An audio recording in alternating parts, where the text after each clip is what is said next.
As part of the peace treaty, these masterpieces will be placed under the care of your archbishops. These works now belong to the people of France.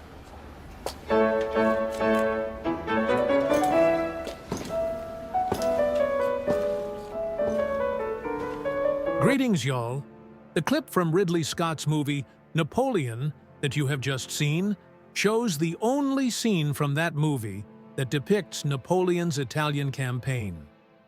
Being the history buff that I am, I couldn't stay aside and not react to this. I will give my best to explain the importance of that famous campaign for Napoleon's reputation, because this single campaign is where he made his name. Let's take a little plunge into the field of history. For the government of revolutionary France, aka the Directory, Italy in 1796 was something of a sideshow. They had concentrated their resources in western and southern Germany, where they sent two armies under Generals Moreau and Jourdan. After some initial success, both armies were beaten by Austrians and sent back across the Rhine. As a result of sidelining the military efforts in Italy, General Bonaparte, a newly appointed commander of the Army of Italy, was only given 40,000 francs, less than his own annual salary, to pay for the entire campaign. He even had to sell his own silver-hilted sword to get himself and his aides-de-camp from Paris to Nice. Napoleon arrived at the army's headquarters in Nice on March 26, 1796, and found his army in no state to move anywhere. It was terribly freezing, and the men had no overcoats. He was informed that no meat had been issued for 3 months, and bread arrived only irregularly. Mulis pulled the artillery because all the draft horses had died of malnutrition. Entire battalions were shoeless or in clogs, wearing makeshift uniforms often taken off the dead. Some of his men were only identifiable as soldiers because they carried army-issue cartridge pouches, and many of their muskets lacked bayonets. They hadn't been paid for months, and there were talks about mutiny. On top of all of that, fever was quite rampant, taking hundreds of lives in just days. Napoleon immediately demoted one of his incompetent divisional commanders and gave his quartermaster Chauvet a brief to reorganize the commissariat completely, including to threaten the military contractors who have robbed the army. He also disbanded one battalion for mutiny, dismissed its officers and NCOs from the army, and distributed the soldiers to other battalions. He did his best to convey the idea to his men that it's essential for everyone to be treated according to the same rules. If there were a single privilege granted to anyone, no matter whom, not one man would obey the order to march, he was convinced. At first, his divisional commanders didn't think much of him. He was one of France's youngest generals, and certainly all of them had more seniority than himself. But they quickly became impressed by his capacity for hard work. From his arrival to Nice to the end of the calendar year, he has sent more than 800 letters and dispatches. His demands on Paris were constant: brandy, flour, fodder, shoes, ammunition, army biscuit. After all, everybody knew that a general with the ear of the Directory might get his troops fed. Napoleon also employed a more than capable chief of staff, General Louis-Alexandre Berthier. His special ability was to translate the sketchiest of Napoleon's commands into precise written orders for every unit. He built up a team of clerks that ensured Napoleon's rapid-fire orders were put into action, and he also devised an advanced filing system.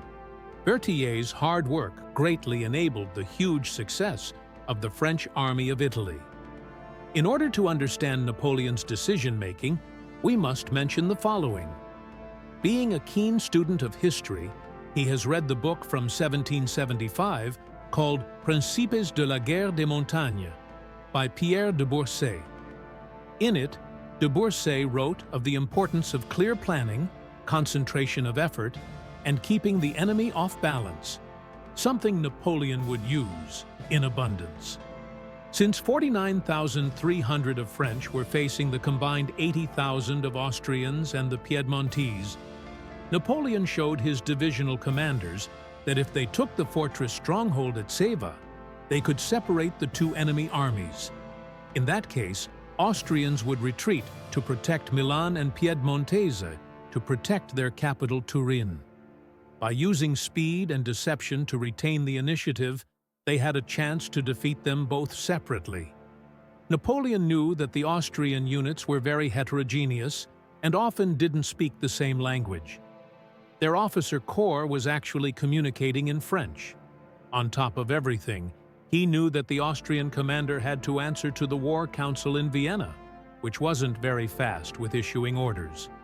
Knowing all that, he decided to adopt the strategy of the central position. Basically, he would remain between the two opposing forces and would strike first at one and then at the other before they could coalesce. His maxim was this: it is contrary to all principle to make corps which have no communication act separately against a central force whose communications are open.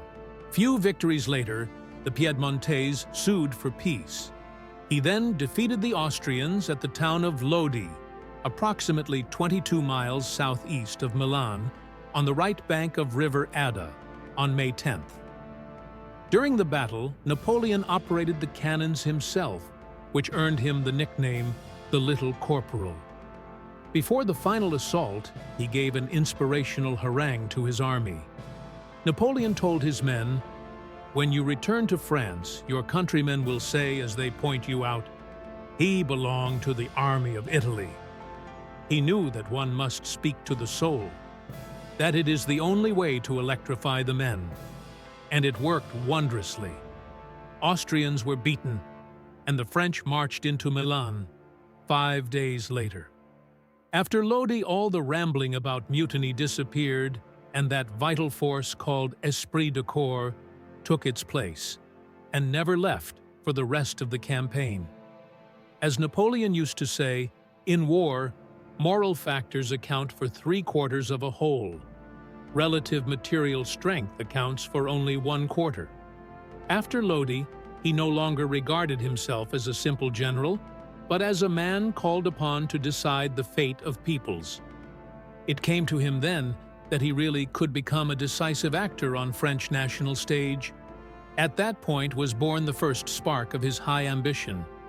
To conclude, Napoleon's leadership abilities managed to produce an esprit de corps so high that it made men do wonders. By using the strategy of central position, Napoleon managed to defeat 6 Austrian armies in one campaign alone, and all that before his 28th birthday.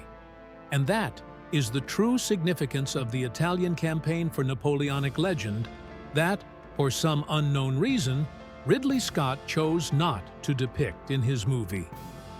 As a keen student of Napoleonic era, I noticed a lot of other historical inaccuracies in Ridley Scott's movie, but some of those might be the subject of some future videos. Let's leave something for the next time. In this video, I just wanted to right some wrongs and portray what exactly the Italian campaign meant for Napoleon's life. That's all, folks. If you enjoyed this video, don't forget to give it a thumbs up, subscribe to the channel, and hit the notification bell so you don't miss any future updates. Let me know your thoughts in the comments below. Thanks for your support, and I'll see you in the next one.